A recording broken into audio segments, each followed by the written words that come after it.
안녕하세요. 육아한방 잔소리쟁이 안유미 원장. 투자쟁이 최미영 원장입니다. 아이가 어린이집을 처음 간다든지 유치원을 등교하게 되면 제일 먼저 변화가 감기를 달고 산다는 겁니다. 그렇죠. 우리 애가 집에 있을 때는 건강했는데 네. 어린이집 처음 들어가서 막 감기가 계속 달고 그렇죠. 단체 생활을 하게 그렇죠. 되면서. 거기다 이제 여러 가지 전염병성에서 그렇죠. 뭐 장염이라든지 네. 수족구라든지 하게 되는데 네. 이제 그러다 보니까 세돌되기 전에 아이들에게 녹용은 이제 기본이라는 말을 듣게 되거든요. 그 말씀하고 많이 오시죠? 많이 하죠. 네. 그래서 저희 한의원에 왔을 때도 애가 조금 기력이 떨어진 것 같아서 녹용보약을 좀 먹이고 싶다 이렇게 말씀하시거든요. 근데 애를 보면요. 키도 크고 몸무게도 적지가 않아요. 그렇죠. 오히려 더 덩치가 있단 말이에요. 그럼 밥도 좀 먹고. 예, 녹용을 먹어야 될 증이 아니란 말이에요. 이제 그걸 설명해 주기가 쉽지가 않은데 그렇죠. 아무래도 이제 감기를 달고 사는 아이, 잔병치레가 많은 아이에게 녹용이 정말 좋은지 아니면 어떤 항해 효과가 있는지 오늘 체크해 보려고 합니다. 그렇죠. 이게 약간 등치도 크고 열도 많은데 이제 어르신들이 이제 주말에 갔는데 애가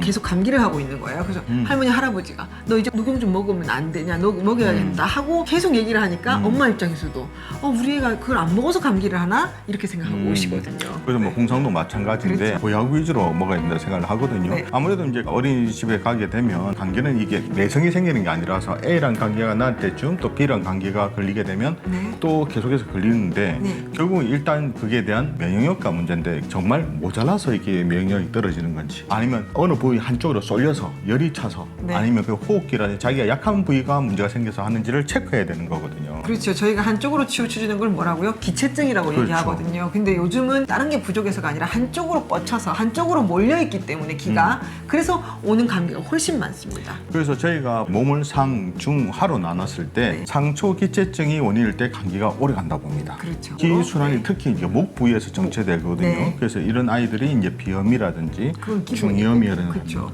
그다음에 편도선염. 음. 네, 그걸 갖고 있으니까 목감기, 열감기가 다 코하고 또 관련이 있습니다. 맞아요. 그래서 기체증을 이게 유발시키는 큰 원인이 체내 노폐물이거든요. 네. 이 노폐물이 주로 이제 잘못된 음식을 먹을 때 이제 생기게 되는데 네. 이게 이제 목 쪽에 이제 뭉치게 되면 이제 상초 기체증을 요해서 이것이 해결돼야지만 감기라는 잔병 치레가 훨씬 좋아지는 겁니다. 그렇죠. 오히려 이게 어떻게 보게 되면 뭉쳐서 생긴 거라서 오히려 네. 이걸 풀어줘야 되는 개념으로 접근을 해야 되거든요. 그렇죠. 근데 이제 노폐물이라고 해서 찌꺼기가 아니고요. 열도 저희가 노폐물로 보기 때문에 그걸 헷갈리시면 안 될 것 같습니다. 열이 뭉쳐서 빠져나가지 못하니까 목하고 코에 고이면 이것들이 다 감기를 일으킬 수 있는 겁니다. 그래서 여기서 녹용은 정말 좋은 보약이거든요. 네. 우리 몸에 이제 근골, 근과 골격, 근육과 뼈를 골격. 하게 되는 예, 예. 성장기 때 정말 좋고 또 정과 혈과 또 기운을 크게 보여주는 아주 좋은 약재라고 봅니다. 네. 그렇지만 아무리 이게 좋은 효과를 가진 녹용도 누구에나 효과 있는 건 아니거든요. 그렇죠. 한의학적으로 보게 되면 녹용이 음호하왕이라 해서 체내 진액이 부족하고 네. 열독이 왕성한 상태에서는 조금 조심을 하라는 그런 말이 있습니다. 그렇죠. 예전에 저희가 한의대를 다닐 때 본초학 교과서에 음호항에는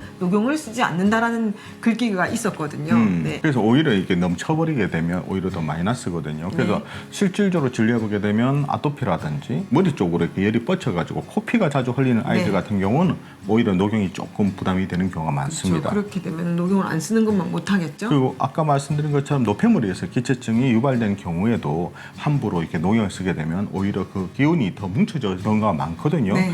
그래서 이런 아이들은 먼저 정체된 기체증을 풀어준 다음에 네. 그리고 열독을 내려준 다음에 약간 뭐 기를 보강하는 보약 개념을 쓴다든지 네. 하는 것이 더 효과적으로 봅니다. 그렇죠. 기체증을 먼저 푸는 것이 답이네요. 네. 그렇죠. 저희가 오게 되면 먹거리 같은 걸 강조를 하잖아요. 네. 이런 아이들이 보면 기체증이 유발될 만한 음식들을 먹습니다. 맞아요. 아. 기가 체한다는 게 한쪽으로 쏠리는 부분이라고 말씀드렸는데 음식에서부터 그런 기체증을 유발한 다음에 감기에도 더 예민하거든요. 특히 이런 애들이 보면 잘 때도 땀을 많이 흘리게 되고 네. 저녁 되게 되면 머리 만지면 뜨끈뜨끈하단 말이에요. 그래서 네. 또 이게 명치 위쪽에 열이 차 있어서 항상 덥고 깝깝하거든요. 그래서 그리고 잘 때 머리에 땀 나고. 그렇죠. 그래서 네. 이런 애들이 차운 걸 좋아한다고요. 시원한 거. 차은 거. 그래서 네. 주로 아이스크림, 네.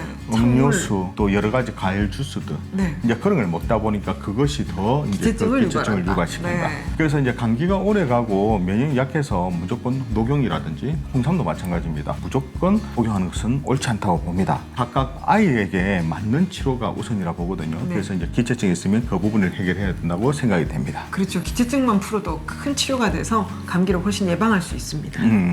자, 궁금한 일과 정보는 언제든지 댓글 달아주시면 준비해 보도록 하겠습니다. 우리 아이들을 위한 잔소리쟁이 안유미 원장, 수다쟁이 최미영 원장이었습니다. 좋아요와 구독하기도 잊지 마시고요. 다음 영상에도 만나 뵙겠습니다. 육아는 한방.